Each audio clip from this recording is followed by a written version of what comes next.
Hi, greetings. It's me, Dr. Paul Gerhardt, and this video is all about leadership and specifically about empowering your people.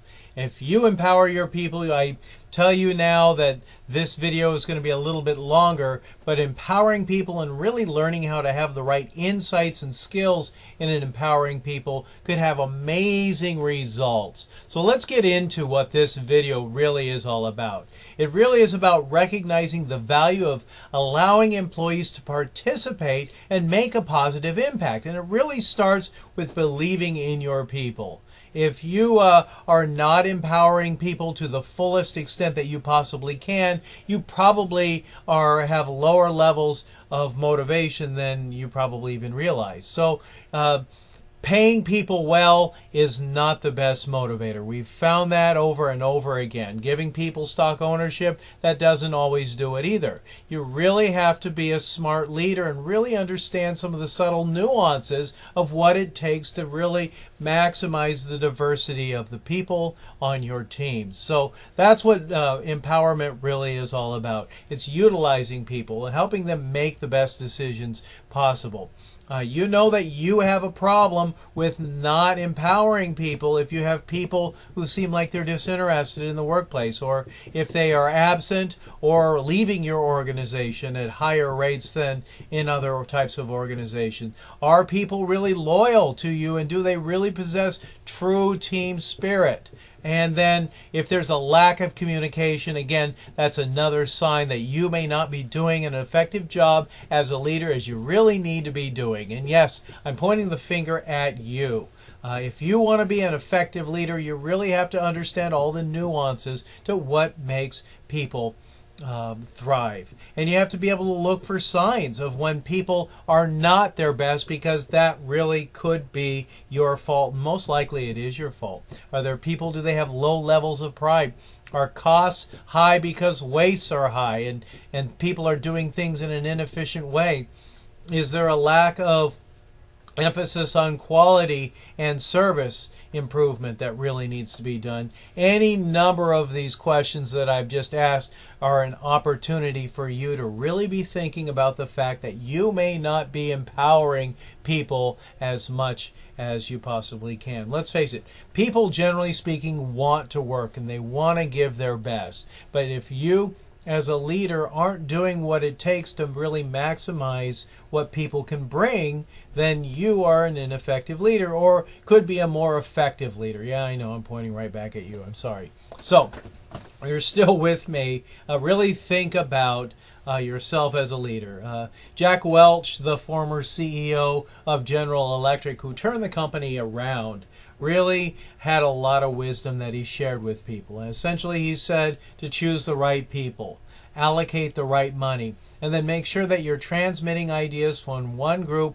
to another at the speed of light, essentially as fast as you can, because communication really is key to every good leader's success. And then really making sure that you've got accountability in all places. Are you making sure that you are utilizing each person's energy? Do you have the ability to energize other people? And are you making the tough decisions and executing strategy in an effective way?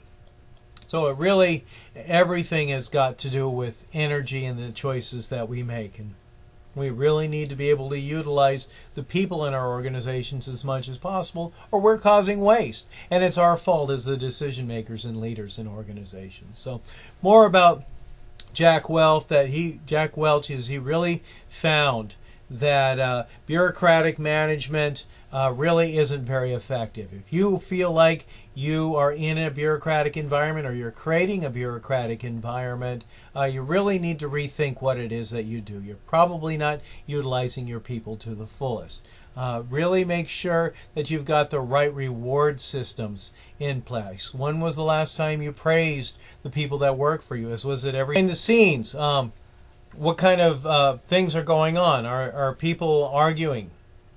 Is there right kind of follow-up that's taking place? Are really leaders being the best that they can be, and are they observing areas of opportunity for people to really be their best.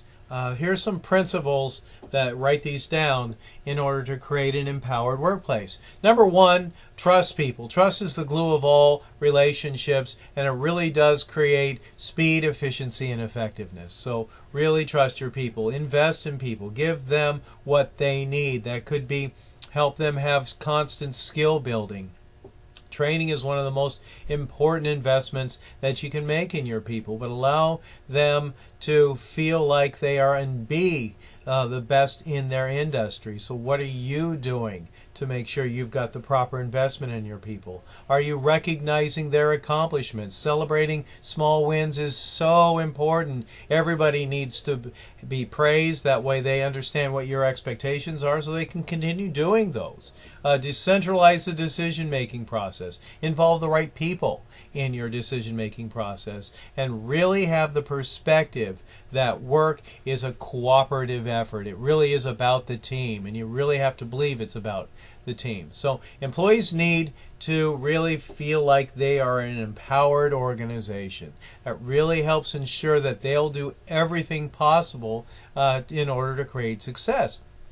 Their egos need to be invested in the organization and their own abilities.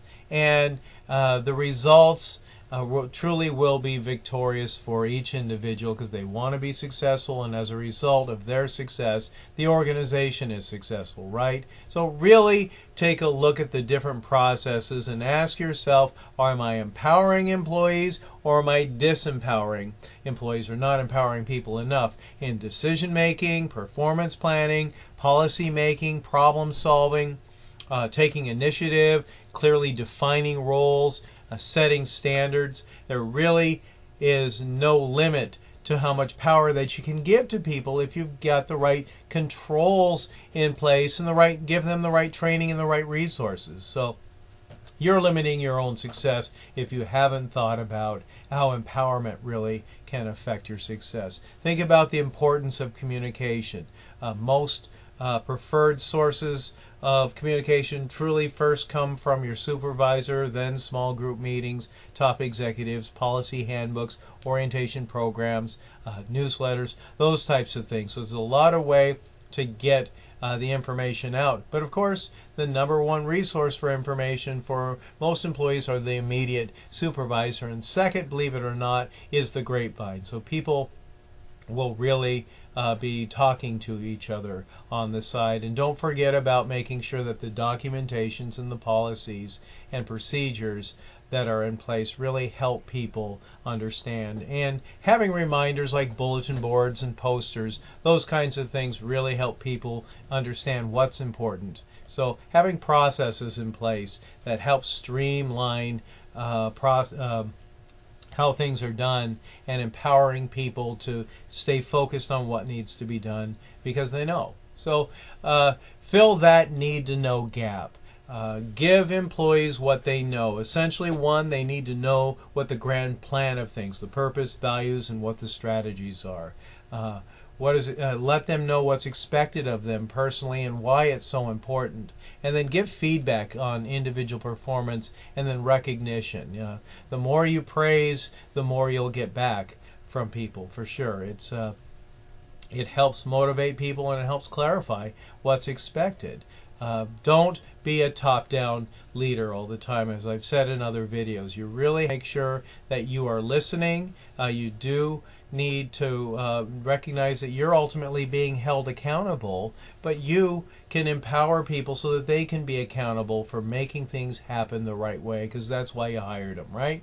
So there could be problems in communication. Just because you explain how something's done and you say, do you understand? And they say yes, that may not mean they really understand. It could mean, boss, I wasn't listening to you, but I don't want you to know that. Or I lost track of you, of what you were saying, and I don't want you to know that. Or I haven't been trained right and I don't want you to know that. So something in there could happen with miscommunication. So you really got to get people to paraphrase back with you.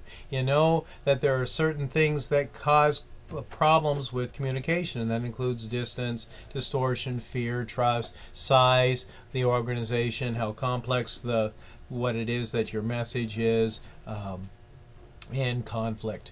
So there's a lot of different things that can go into a breakdown of empowerment if you're not empowering people to do the right thing at the right time. So really believe that people truly are your best asset. You need to make sure you recognize that they're human, they are not machines, and you really have to recognize that you have to be a leader. And Colin Powell really said some wise things and tips that he gave us to help us really recognize how to be an effective leader. 1, have a vision. 2, be demanding. Check small things. Share credit. Be calm and kind, and remember that optimism is a multiplier. So really having that clear vision that I've talked about in other videos, being able to communicate it in a way that really helps people understand what is important, will help empower people to get done what's done. You remember that if you want quality, you have to make sure that you recognize, first of all, that your consumers want quality products and services. That's what's going to make your organization recognized as #1 in your industry. That's what you want. 2, you need to make sure that you have the right talent in place. You need to make sure that they're committed, and then you need to empower them to do the right things. And so the 3 essential ingredients to creating quality is make sure that you have participative leadership. You're not just doing top down, as I've said in the video before. Involve the right stakeholders in communication in making the decision. Seek continual improvement. When things are done well, see if you can make things get done even more, and it works even best if you're using groups and teams in order to make the decisions happen. And so you're implementing the strategy, in other words. So people will be creative. They want to be creative. They want to come up with the best solutions possible. And if you have a focus on quality, most likely you're going to get that continual improvement that you've always wanted. You have to be aware of the fact that you do not have to recreate the wheel, but you do need to recognize what we've studied over the years and have found to be very, very effective in creating positive change and delivering high levels of performance and quality. W.E. Deming is a very famous management expert who, after World War II, really helped repair Japan's economy. And he created 14 points. I'm going to read those to you here briefly because they really are important for you to think about as a leader and ask yourself, how well do I utilize each of these 14 points? 1, create consistency and continuity of purpose. Set high standards. Eliminate dependence on mass inspection for quality. Reduce the number of suppliers. Recognize that there are 2 sources of quality and problems. Improve job training. Provide higher level of supervision. Break down barriers between departments. Stamp out fear and encourage open two-way communication. Abolish numerical goals and slogans. Use statistical methods. Remove barriers to pride of work, and institute programs for constant education and training. And finally, define management commitment to quality and productivity. Remember, where you focus your time and energy, that is where you're going to get your results. So really recognize that if you want a successful company, you have to have successful employees. So essentially, make sure that you're seeing the best people, you're training them, you're teaching them, and you're constantly developing them, because every person has an internal need to continue to grow and be the best they can. If you are not helping people grow, you're going to lose your people to your competition and then make your competition stronger, right? So help empower people by giving them responsibilities and work.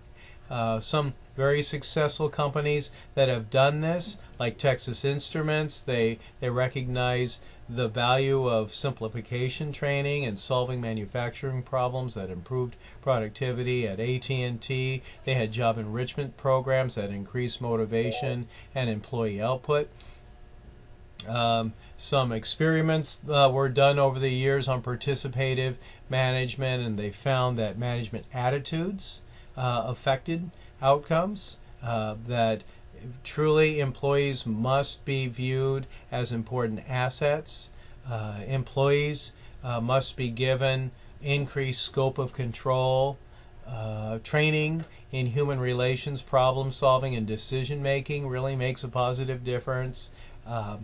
Doing things with a focus on productivity and morale is really important. So all of that should be your focuses as you allow people to be empowered to make the best decisions possible.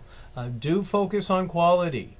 Do have high standards, have very clear high standards, and help support your employees so that they can deliver on these qualities. It really is important to remember that you are a leader and you set the tone for success. If things aren't the way that you think they should be, and customers ultimately aren't happy and employees aren't happy, that's your fault as a leader. And these are not problems, but opportunities for you to learn how to be a better leader. Just because something happened yesterday, it doesn't mean that you can't change it and put systems into place that create success. So make sure that you have a focus on better employee relations. Really help people understand expectations of what high productivity looks like. Recognize that no organization can sustain for very long unless they have completely satisfied customers. So a quality focus on pleasing the customer truly must be in place. In doing so, you will increase your market share. It's amazing how leadership qualities affect levels of market share as well as improved profitability. Leaders make the biggest difference in an organization, and if you have problems, it really is your fault, and so you need to take a look at what your opportunities are to improve as a leader, and in a kind, thoughtful, and empowering way help people really be their best through proper training, through proper development and insight, through the processes that are in place and improvement of those processes continually. It really is important. So do recognize that the three opportunities for improved performance and quality really has to do with really helping employees be their best. That means you need to create positive relationships. Don't make it a them versus us environment. Make it an us environment. Help people truly feel like they're the best asset organization and treat them that way. Improve quality and lower costs. You can stay competitive when you can keep your costs competitive. So you do that with the help of empowering people and using their wisdom, insights, and strengths in order to make the organization, and have that focus on customer satisfaction. Where you focus your time and attention, that's really where you're going to get your results. So that if you think about this, if you always do what you've always done, you'll always get what you've always gotten. So a focus on quality, a focus on the customer satisfaction and employee satisfaction. By empowering them to be the best they can, you're going to find that you feel better about your job as a leader, and you're going to see amazing results. Thank you so much for watching this video to the very end. I hope that you're taking some valuable lessons away from this, and more importantly, I hope that you have a great day, because only you get to choose how you feel about it. I'm Dr. Paul Gerhardt.